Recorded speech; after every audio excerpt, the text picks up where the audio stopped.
जगह पर बनाना चाहिए, मिट्टी में कैसा जल मिलाना चाहिए। जब शिवलिंग का निर्माण करें, शंकर के शिवलिंग को जब बनाएं तो सबसे पहले कैसे बनाएं, उस तक का विधान शिव महापुराण में और लिंग पुराण में कहा गया।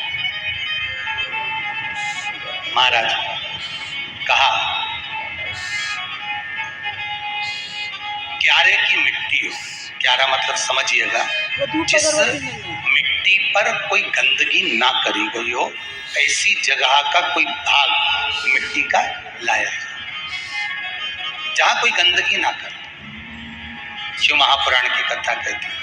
देखो, पिछले वर्ष के लॉकडाउन से लेकर अभी तक की जो कथाएं आप लोग सुने हैं, उसमें शिवलिंग मट्टी का किस तरह से बनाया जाए और कैसी मट्टी हो और उसमें पानी कैसा मिलाया जाए, कैसा शिवलिंग तैयार करा जाए, उसका विधान वर्णन नहीं कर पाए, परंतु आज कथा निकली है तो उसको सुनो। क्यारे की मिट्टी, क्यारे की मिट्टी मतलब जिस मिट्टी पर कोई गंदगी ना करी गई हो, ऐसी जगह की मिट्टी को लेकर जाए और मिट्टी को लाने के बाद थोड़ा पानी का सींचन कर दें, अर्थात घर में लाएं तो उससे पहले मिट्टी को पवित्र करें। अपने घर में गंगा जल रखा हो, यमुना जल रखा हो, सरयू जी का जल रखा हो, उससे मिट्टी का सींचन कर दें। मान लो अगर ये जल नहीं भी है तो जल के अंदर थोड़ा सा इत्र डालकर मिट्टी का सींचन करें। अगर इत्र भी नहीं है तो जल के अंदर थोड़ा सा दूध डालकर मिट्टी का सींचन करें। दूध भी नहीं है तो एक बेलपत्री जल के अंदर डालकर उस पानी का सींचन। बेलपत्र भी नहीं है, पीपल का पत्ता डालकर उसका सींचन करें। और मिट्टी पर घर में लाते से, ये नहीं कि मिट्टी आज लाए और तुमको शिवलिंग कल बनाना है, तो मिट्टी अगर एक दिन पहले लाए हो, 2 दिन पहले लाए हो, 4 दिन पहले लाए हो, तो उसी दिन जल का सींचन होना चाहिए। ये नहीं कि जिस दिन बनाएंगे उस दिन सींचन हो। मिट्टी पर पानी का छींटा, सींचन भले ज्यादा मत डालो, पर छींटा तो उस दिन लगा देना चाहिए जिस दिन घर में मिट्टी लेकर आए हो, जिस दिन लेकर। फिर भले तुम शिवलिंग 15 दिन बाद बनाओ, 8 दिन बाद बनाओ, 10 दिन बाद बनाओ, 3 दिन बाद बनाओ, और उस समय पर मिट्टी का सींचन उस समय हो जाना चाहिए।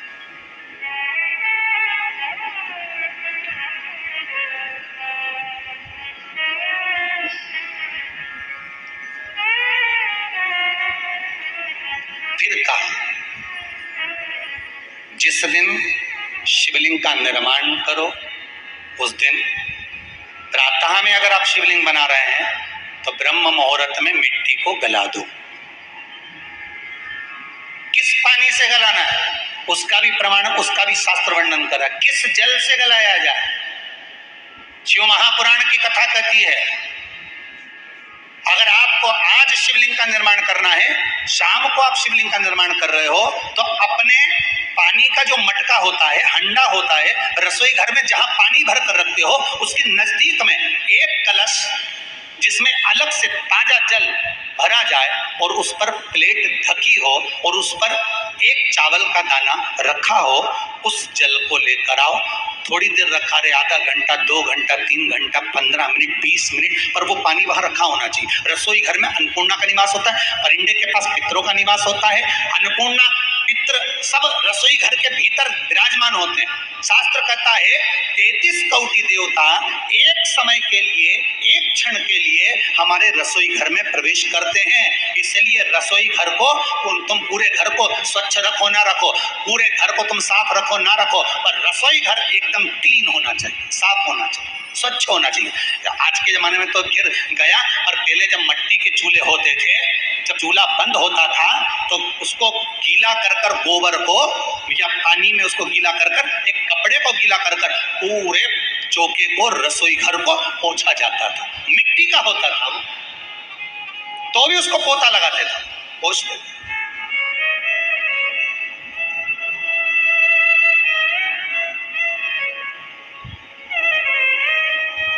तो पहला क्रम है पार्थिव शिवलिंग का निर्माण। सावन के महीने में अगर आप शिवलिंग बनाते हैं, सोमवार को शिवलिंग बनाते हैं, तो नियम ध्यान रखिएगा महाराज, लिंग पुराण से है ये, इसका नियम ध्यान रखिए। क्या करना है, मिट्टी को लाना है, जल का छींटा देना, छींटा जरूर देना, घर में लेकर आए और जल का छींटा होना जरूरी। 2 दिन तक 3 दिन तक मिट्टी रखी हुई है और उसके बाद अगर आपने पानी का छींटा नहीं दिया है और आपने डायरेक्ट मिट्टी को गला दिया और उसके बाद बनाया तो उसका कोई प्रमाण नहीं। जल का छींटा अवश्य, फिर उसको रख दें। 15 दिन बाद बनाओ, 4 दिन बाद बनाओ, 3 दिन बाद बनाओ, 2 दिन बाद बनाओ। शिवलिंग जब बनाओ तब उस मिट्टी को, जो कलश आपने रसोई घर में रखा है चावल का दाना रखकर प्लेट के ऊपर, अर्थात उस कलश का जल उस मिट्टी में थोड़ा सा डालिए। क्यों डाला जाता है उसका भी भाव वर्णन किया है। अब भविष्य पुराण, स्कंद पुराण और अग्नि पुराण, इन तीनों से ले लिया गया। वर्णन किया गया जब उस कलश का जल हम डालते हैं तो उस कलश में पितरों का भाव आ जाता है, अन्नपूर्णा का भाव आ जाता है, घर में लक्ष्मी का भाव आ जाता है, संपदा का भाव आ जाता है।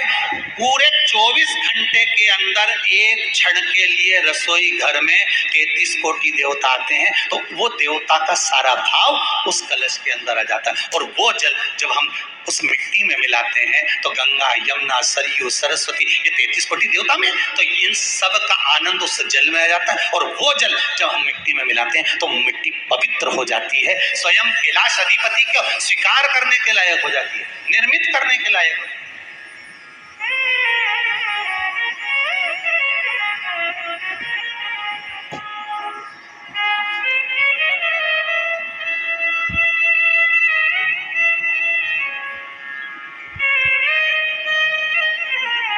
शिवलिंग का निर्माण। अब शिवलिंग का निर्माण कैसे करना? मिट्टी में गला दिया पानी में।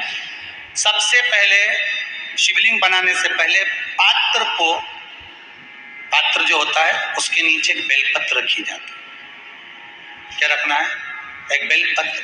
शंकर को झेलने के लिए कोई साधारण नहीं है पात्र जिसपे झेला जाए। स्वयं गंगा शिव की जटा में, और आप शंकर के शिवलिंग का निर्माण कर रहे हो, कोई साधारण नहीं हो सकता। स्वयं आप विदेश्वर संहिता के अंतर्गत पढ़े कि ब्रह्मा और विष्णु, ब्रह्मा ऊपर जा रहे हैं, भगवान विष्णु नीचे जा रहे हैं, तो पता नहीं कर पा रहे कि यहाँ चरण कहां पर और शीश कहां पर है, उसको जान ही नहीं पाते।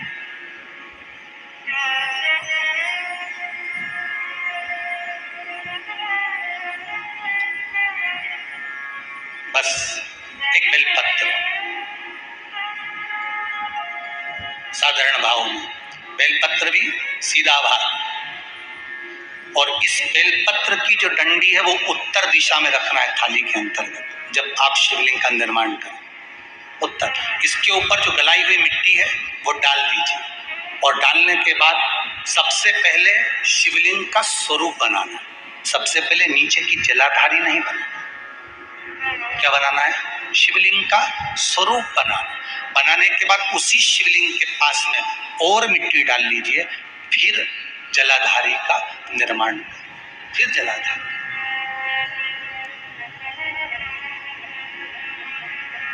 शिवलिंग जलाधारी निर्मित हो गई। शंकर जी का संपूर्ण परिवार शिवलिंग में रहता है, आपको पहले भी कहा। भगवान भूत अधिपति भूतेश्वर भगवान शिव का संपूर्ण परिवार शिवलिंग में है, पहले भी कथा में कहा, आज फिर आपको वर्णन कर देते हैं। जैसे ये जलाधारी है गोल, ये चरण है, ये शिवलिंग है। ये जो गोल भाग है जहां पर भगवान शंकर का शिवलिंग रखा है, ये पार्वती जी का हस्त कमल है। जहां से पानी नीचे गिर रहा है, इसके राइट भाग में श्री गणेश जी का स्थान, लेफ्ट भाग में श्री कार्तिकेय जी का स्थान। बीच में जो एक मोटी सी लाइन होती है जलाधारी में, वो पार्वती जी के सुंदर पुत्री अशोक सुंदरी का स्थान।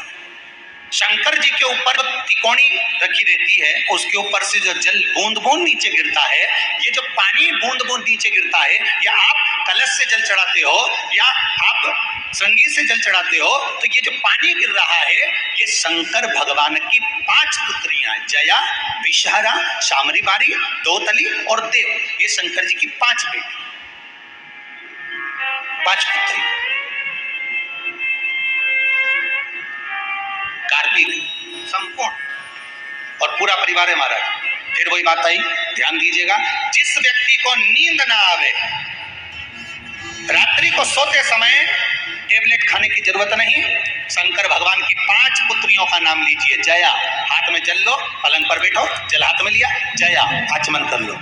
विषहरा आचमन कर लो। श्यामली बारी आचमन कर लो। दौतली आचमन कर लो। और देव आचमन कर लो। ये शंकर की जो 5 पुत्रियां हैं, ये ऐसी पुत्रियां हैं जो निंद्रा देवी को लेकर आती हैं और हमें विश्राम का आनंद सुख प्रदान करती हैं, हमारे नैनों पर विराजमान रहती हैं।